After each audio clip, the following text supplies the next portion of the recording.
All right, today we're going to do a quick little video about the basics of an alignment on a Miata. It's something I've been wanting to do a video about for a little while now because there's oftentimes a lot of questions, and Miatas are actually pretty easy overall to do, but there's a couple sort of weird tricks about it that sometimes even alignment shops mess up. So I just wanted to make this little video as sort of a quick reference for anybody who has questions about it. So we've got the machine on and calibrated. So you can see right here is what the measurements are. And we're going to start in the back. So we've got the camber here, right now is negative 2.2. So negative camber would be the top of the wheel is tilted in. And then down here we've got the toe measurement, which currently is 0. So now we're going to take a look at what that looks like on the car. And I will say right at the beginning here that this car is lowered and has extended ball joints. So these numbers are not going to be necessarily representative of what a stock vehicle at the stock ride height would be. Basically all the numbers tend to get a bit bigger, especially in the negative direction when you start to lower it, which is part of the benefit of lowering it. But you'll see different numbers if you're working on a stock car. All right, so we saw here, so we got negative 2.2 camber and 0 toe. So we're gonna go take a look at what that looks like on the car. All right, so here we are on the underside of the suspension here in the rear. And you can see right now, these are the two adjustment bolts. Right there's one, and you've got one in the back as well. And you can see that those are equally spaced. So right here and right here, they're equally spaced compared to where the rear upright or the rear hub is. So it makes a triangle, and that's part of the complication, but also part of the benefit of a Miata alignment. So if we take a look there, we'll notice that the bolt itself is furthest inboard towards the center of the car on both of them there. So that means that we're at minimum camber. So that arm is then pulled as far in as possible. So if we take one of those, put our wrench on it, and I'm going to turn it 180 degrees. You can see the whole arm is kind of shifting there. All right, so now what we should see is the eccentric washer is flipped now. So the bolt is as far outward as it can go. And what that will have done is increase the camber, but because of this triangle arrangement, it will also cause that wheel to toe out. So now we're pushing basically the front of that knuckle out. So you get camber and toe together. So that's where things get a little tricky when we're looking at the final measurements, trying to get toe perfect and camber perfect. You can't change one without the other. So that can make things a little bit tricky on that final part of the alignment. So now we're gonna go take a look at the screen and see what that did for us. So now you can see on the same corner, we were at negative 2.2.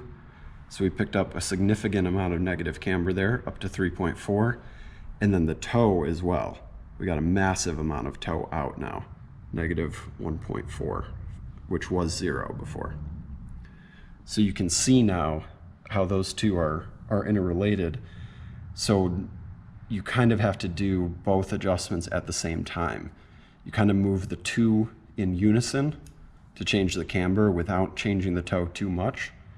And then what I tend to do is leave the camber about 1/10 of a degree off when the toe is close.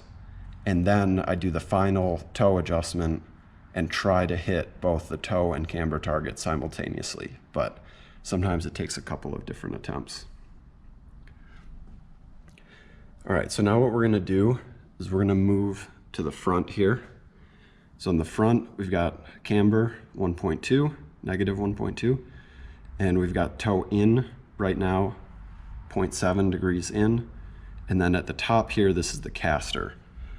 So the caster is actually the angle that the steering axis is on. So what we're gonna do is I'll show you on the front end here how to do those adjustments, and we'll see what they do to the car. All right, so here we are under the front of the car. So you've got the lower control arm here, and then the tie rod, and those will be all your adjustments. Right there's the tie rod.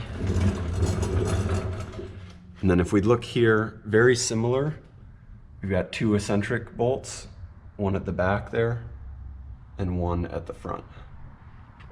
And if you look close, you'll see, similar to the back, they're both starting at minimum. So for minimum camber, this front one is all the way, the bolt is all the way towards the inside or towards the center of the car. And then for minimum caster, same thing here. It's towards the inside of the car.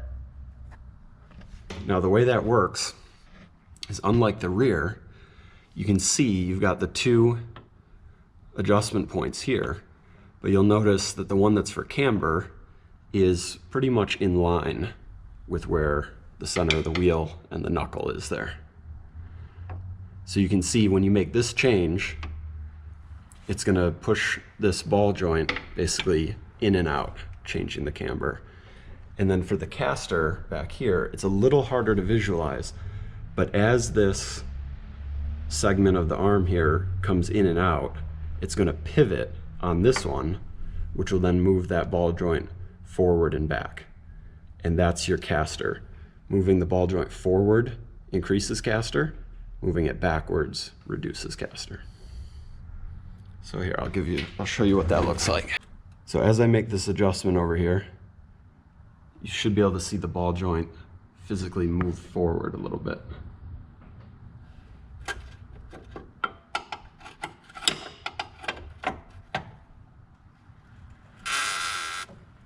You can kind of see the whole wheel shift, and actually even rotate a little bit.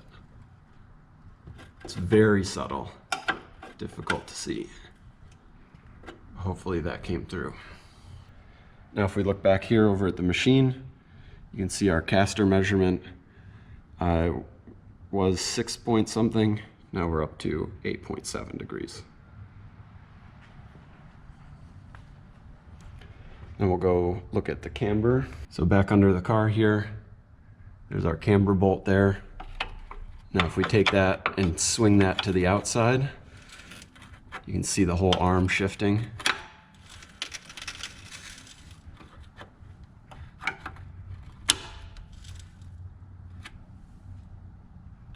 So now that bolt is fully to the outside, and that's going to give us maximum camber.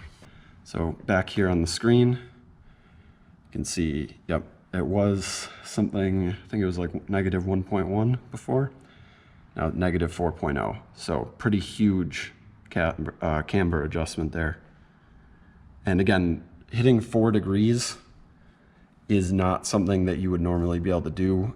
That's why we put the extended lower ball joints in. So basically pushes that ball joint further out so that you can hit higher numbers. And then finally is the toe here, and you can see the toe always gets adjusted last because that was 0.7, now it's 5.2, so it's a huge amount of toe. So back here under the car, right there is the tie rod, and that's how you adjust the toe. That's very straightforward, pretty much identical to any car. Basically release this locking nut that's on there, and then you can see the flat sides on the tie rod. You put a 12mm wrench on there, and then you turn the tie rod, and basically making the tie rod longer will push the front of the tire out, and making it shorter will bring it in. So that'd be toe out and toe in. And again, that's something that you always do last because all the camber and caster changes have a very dramatic effect. And you can see that, I mean, we changed the camber a couple of degrees, and the toe changed by almost 5 degrees. So the toe is very sensitive. It's usually the first thing that gets messed up if you happen to hit a pothole and, you know, tweak the control arm or bend something a little bit. The toe is usually the first thing to go out. All right, so there you have the basics of the Miata alignment. If you have any questions, please post them in the comments. I'll be happy to answer. And thanks for watching, guys.